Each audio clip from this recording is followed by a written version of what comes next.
Hey guys, what is up? It is your friendly neighbor Dubious here, and I'm gonna do a sort of different video. Basically, I'm gonna try and break down some important positioning basics in team fights. So, in order to do so, I have taken the Navi versus Cloud9 game, one of the Navi versus Cloud9 games in D2CL Season 2.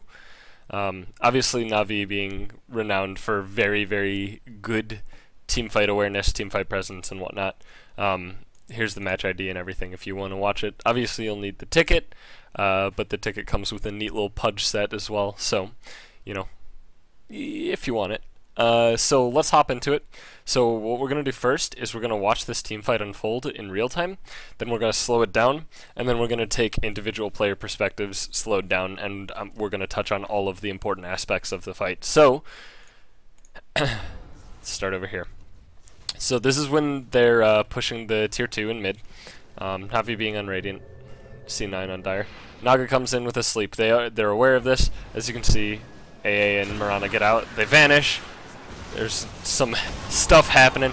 Obviously, a lot of stuff is going on. And as you can see, Navi comes out on top with 1 casualty and killing 4. So obviously, it's kind of hard to see because a lot of stuff happens at once. Navi, obviously, for being so strong at team fights, their team fights are incredibly chaotic. So we're going to take a couple steps back, and again, we're going to watch it in a bit slow-mo. A little bit farther. Okay, so we're going to watch half speed. And in particular, we're going to watch A.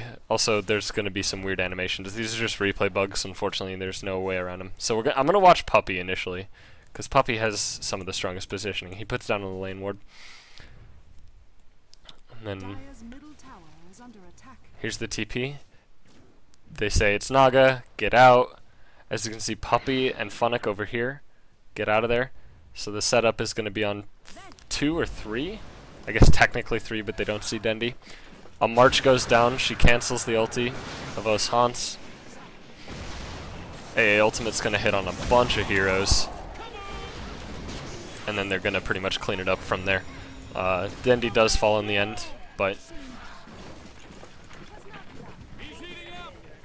Alright, so that's at half speed. So now what we're going to do is we're going to jump into some player perspective. So obviously we saw the team fight, we saw it slowed down as well, and we're gonna keep slowed down, and this time we're gonna watch Puppy because Puppy's positioning is some of the best.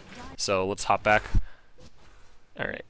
So this is Puppy's perspective. As you can see, he's sitting on the outskirts. This is what you should be doing as a support for the most part, especially Ancient Apparition. The farther away you are, the better. So he gets slept, but Naga moves a little bit farther south, and he actually ends up getting out of the sleep. He lines up a solid ultimate. He looks where it's going to be. He throws it out, pops it here, and it is going to connect on 3 heroes because of Dendi pulling the Crystal Maiden back in. And then he walks in. He used Chilling Touch as well on Funic and Karoki, and they're just going to clean everything up. So that's Puppy's perspective. Obviously, the important things to know about Puppy's perspective is that his positioning was very, very far away from the fight.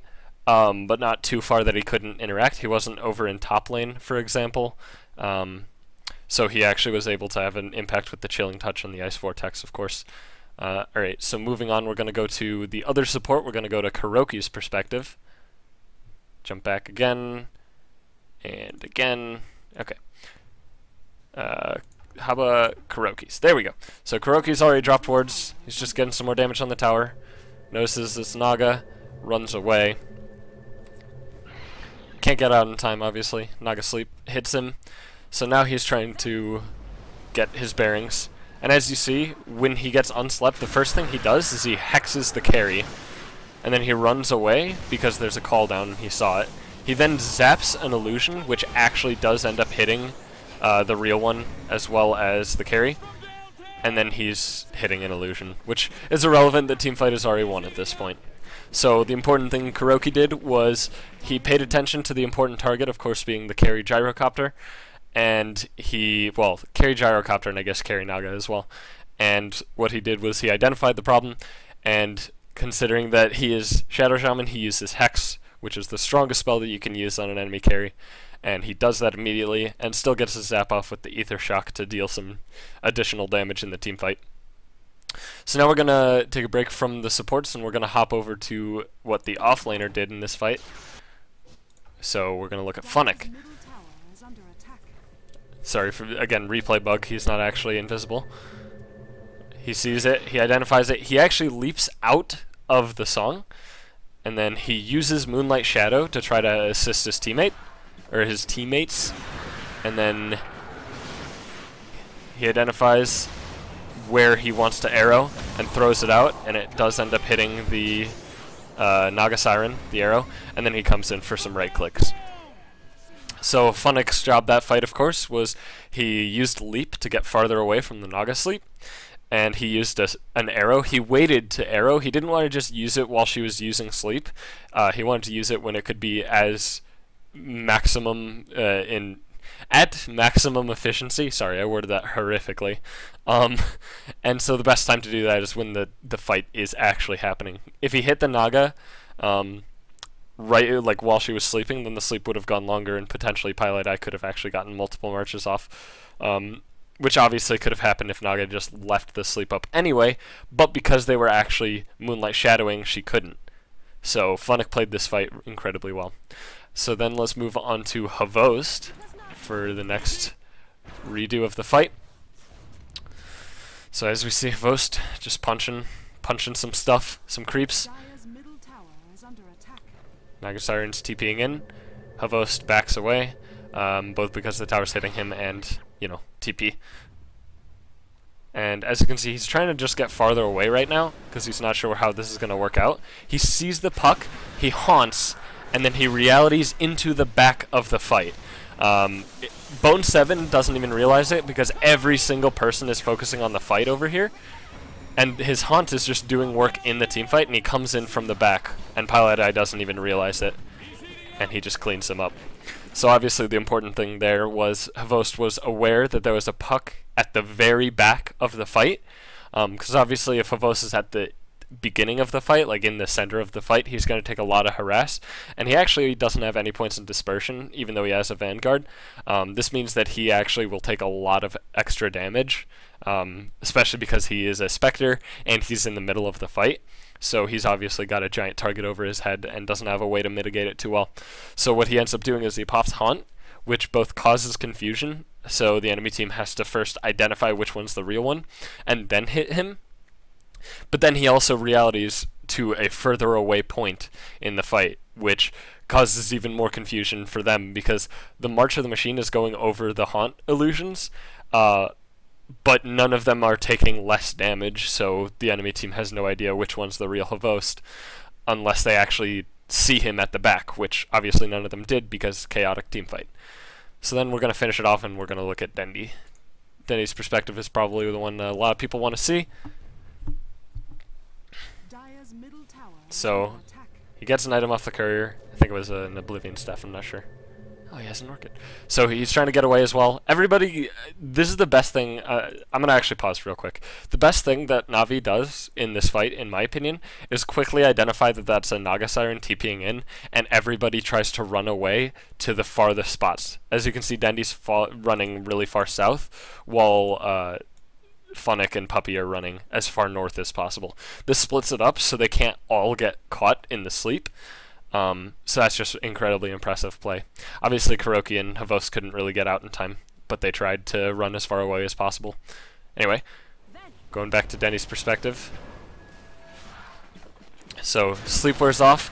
Dendi notices these two heroes in the back. He actually jumps forward, and then he pulls Aoi in because there's an AA ultimate coming down. Gets as many clicks off. Jumps again, just trying to deal as much damage as possible, and then unfortunately gets picked off before he can do much more.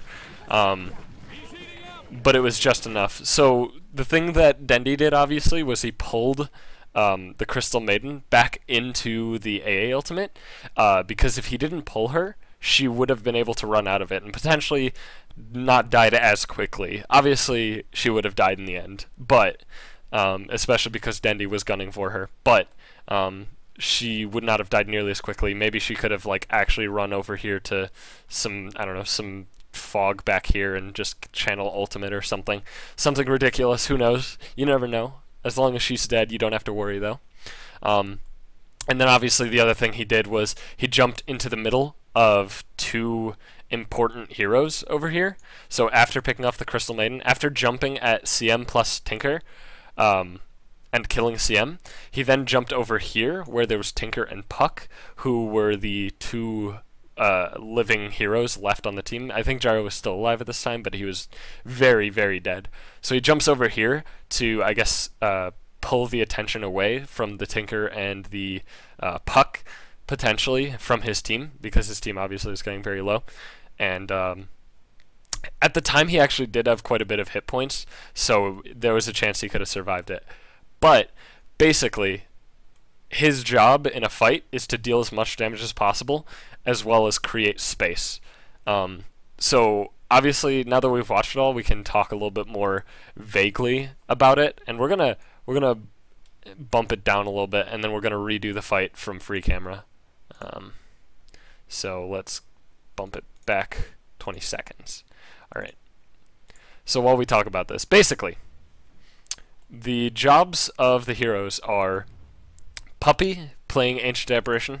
His job for the most part is to get a good Ice Blast off and put as much support in as possible. Karoki's job, try to neutralize the carry as fast as possible. Funic's job, pretty much Moonlight Shadow to try and keep your team alive, as well as have a good arrow and deal a lot of damage to Starstorm. Havos' job, kill people. Dendi's job is to deal as much damage as well as make space. And then we're going to see all of it unfold pretty much as perfectly as you can. There's the Chaos, there's the Hex, there's the ultimate, there's the damage.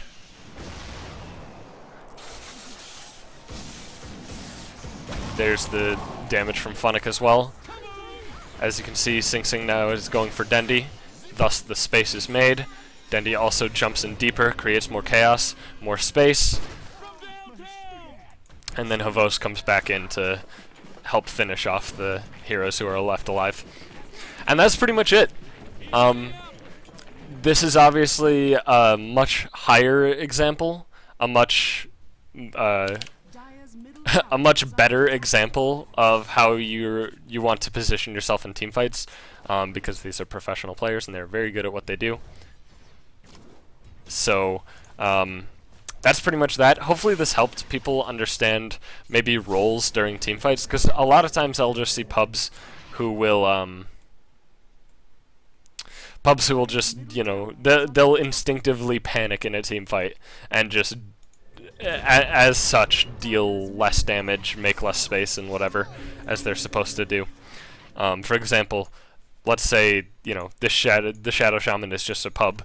He'll probably just like zap and then start shackling without realizing that he should hex the gyrocopter. Stuff like that. People generally panic in team fights and just don't know what to do. So hopefully this will help out a bit.